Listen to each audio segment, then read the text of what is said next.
બોલીએ સદગુરુ સાહેબની જય. બોલીએ સદગુરુદેવ કી જય.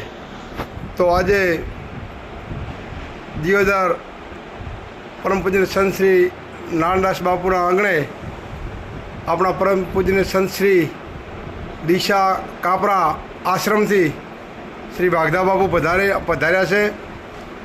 એમને એવો ઉમંગ જાગ્યો કે આજે મારે નારાયણદાસ બાપુના આંગણે જઈ એમના દર્શનનો લાભ લેવો છે.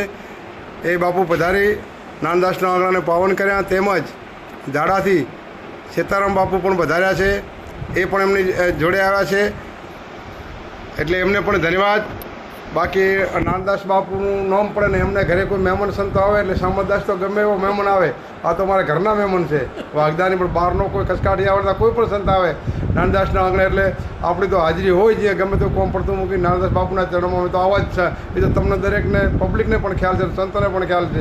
એટલે અહીંયા વાઘારામ બાપુને પધાર્યા છે, એમને ખૂબ આનંદ થયો. એમને ભોજન પ્રસાદ આપ્યા, ફૂલની ફૂલ પોખરી જે બન્યું ઘરનું ભણો એમને જમાડી આનંદ માણી રહ્યા છે.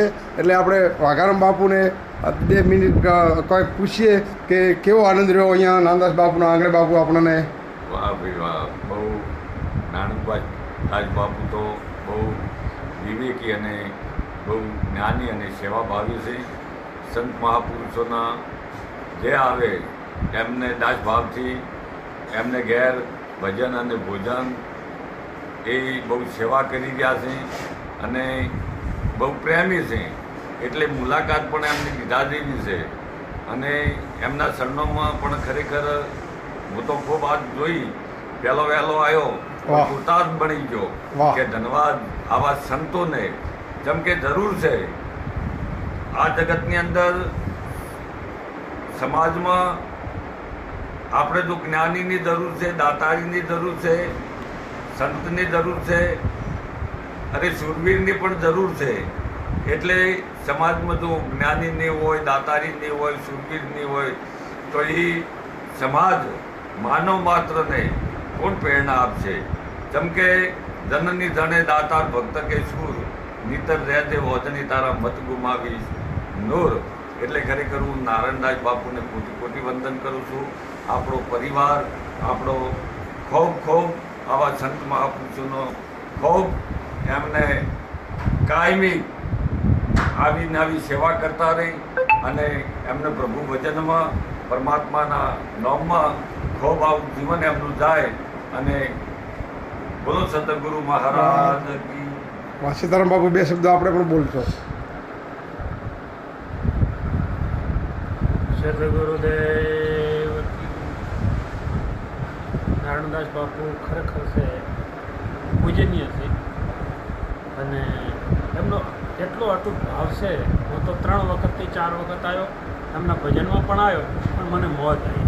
આજે એમને ઘરે આવ્યો તો મને મોજ આવી. બસ સદગુરુદેવ. બાપુ આપ પણ 2 શબ્દો બોલશો સંતો વિશે. તમારા ઘરે તમારા પધાર્યા છે સંતો વિશે 2 સારા આશીર્વચન આપો બાપુ. સદગુરુ કબીર સાહેબ કે હંસ મિલે હંસ હોય. સરોવર હોય ને ત્યાં કદાચ હંસ મોતી ચૂણવા જાય એમ મારા આંગણે હંસ સ્વરૂપ અહીંયા કાપરાથી વાઘદાસ સાહેબ પધારી મારું આંગણું પવિત્ર કર્યું છે. એ બદલ હું વાઘદાસ સાહેબ, સીતારામ સાહેબ, કામદાસ સાહેબ સર્વ સંતોને હું કોટી કોટી વંદન કરું છું. બસ મારે તો સંત અને હું એક સ્વરૂપ છું. જ્યાં સુધી મને સંત મારા આંગણે ના આવે ત્યાં સુધી મને આમ તાનાવાની થતી હોય છે. જ્યારે મારા આંગણે સંત આવે ત્યારે મને એમ થાય કે મારો પરમાત્મા મારે ઘરે આવ્યો છે. બસ પરમાત્માના હું દર્શન કરી અને હું મારા આત્માને એક આનંદ સ્વરૂપ અનુભવ જાણી અને મારા જે મનોવર્તીને વિચારોના વેગને એકદમ સ્થિર કરી નાખું છું સાહેબ. એવા આજે સંતના દર્શન કરી હું મારા અભાગ્ય બન્યો છું. ખૂબ ખૂબ ધન્યવાદ. સર્વ સંતોને જય ગુરુ.